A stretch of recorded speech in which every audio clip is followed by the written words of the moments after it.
Welcome back. Everyday Aussies are set to feel the pinch even more this week after the Reserve Bank raised the official cash rate by 0.25%. To help break down what this means for you at home, we're joined by Executive Chairman of Yellow Brick Road Home Loans, Mark Bouris. Mark, good morning to you. Morning. The Big Four have already raised their variable mortgage rates, as we know. How much of an impact do you think this is going to have across the board? It's a little lower than we were expecting, actually. Yeah, well, it's lower, which is a sort of a good thing. Well, I guess we can return to that. But it's for an average $750,000 loan, it's about another $110 a month. But if you add up all the rate rises for an average $750,000 loan since April, we're talking about around $1,100, between $1,050 and $1,100 extra a month. That's a lot of dough after tax, by the way. That's $2,000 or $1,800 you have to earn first. That's right. That's full on, isn't it? So mortgage holders, they're already under pressure.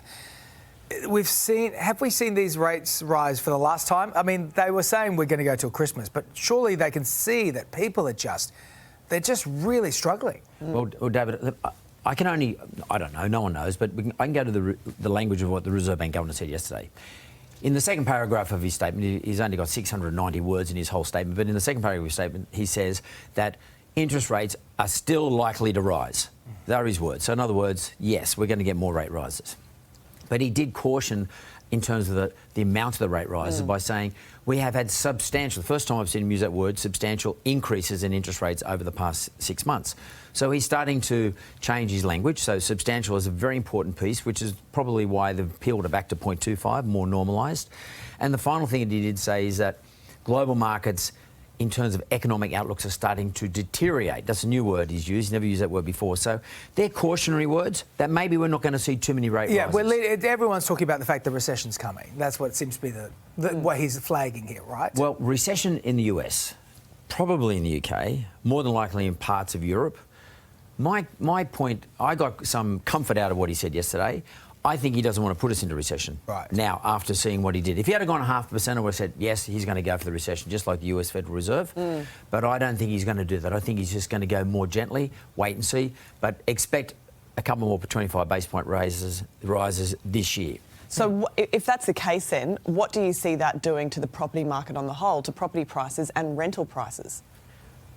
I don't think rate rises at 25 basis points will have the same devastating effect that they've had so far on property prices.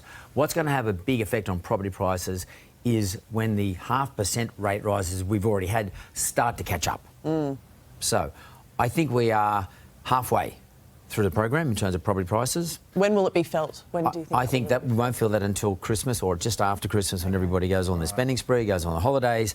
Sometime late January, I think that's when we'll start to see the lowest point.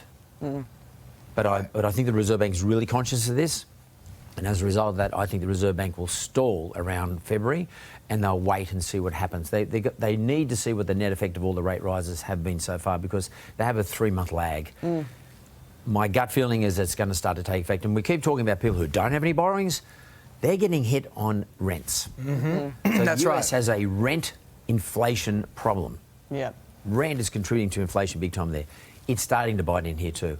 So those people who don't have mortgages are going to start to feel the effect of higher rates. But whether it's a big jump or another 25, it's still death by 1,000 cuts for a lot of people out there. So what does this mean if you say you want to sell your property? Is now a good time? Do you want to just get out of the market now? Well, if you're going to sell to buy, then you should expect a proportionate change. So in other words, if I'm going to get 10% less by selling now, I should be able to buy for 10% less as well.